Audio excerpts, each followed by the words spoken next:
CBS News Chief White House correspondent Nancy Cordes joins us now from Anchorage, Alaska. I think, let's see, what is it, 3:30 in the morning where you are, Nancy. Good morning to you. What should everyone's expectations be heading into this summit, considering everything we've just laid out?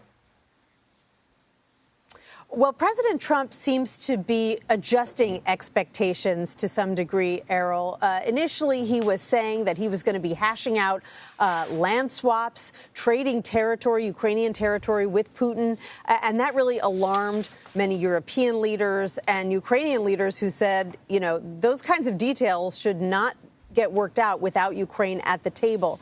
And it appears that President Trump heard those concerns. He's now describing these meetings tomorrow as more of a listening session for him to get a sense of whether Putin is truly serious about wanting peace. And we're getting some new details from the Kremlin this morning about how these meetings are going to go down. They say that Trump and Putin are going to meet one-on-one first, just with their translators present, and then the meetings will broaden out to include their top advisors. And the Kremlin is also saying that Putin is going to join Trump for a press conference after the meetings have wrapped up. So it'll be a rare opportunity for Western journalists to be able to ask him about his 3-year invasion of his neighboring country, Ukraine. And Nancy, it's fascinating to hear the president say he just wants to hear Putin out, because European allies and Zelensky specifically have warned that Putin cannot be trusted based on previous conversations. And this year, we've watched over the past few weeks as President Trump's rhetoric toward Putin has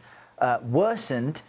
He says they have, in his words, great conversations, followed by more intense bombing of Ukraine by Russia. So what is Russia's motive here? Right. Zelensky says he told President Trump yesterday flat out that Russia is bluffing, that this is a stalling tactic. And I interviewed Andrea Kendall-Taylor yesterday. She is a former U.S. intelligence official who specialized in Russia. And she said that this is most likely a ploy by Putin to try to buy more time as he intensifies his attacks on eastern Ukraine and on major Ukrainian cities. Take a listen to what she had to say. I think Putin in this summit is really, dangling the prospect of ending the war or some sort of ceasefire to try to keep President Trump on side. And in doing so, buy more time for the prosecution of his war and to wiggle out from any U.S. pressure that President Trump might consider imposing.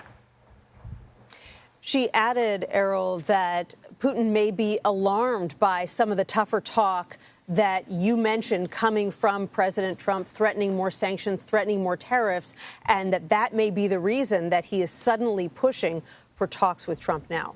We'll certainly be watching all of your coverage closely. Nancy, thank you very much. Tomorrow, CBS News will have live coverage of President Trump's meeting with the Russian president throughout the day. And in addition, John Dickerson will anchor the evening news from Anchorage, along with Face the Nation moderator Margaret Brennan.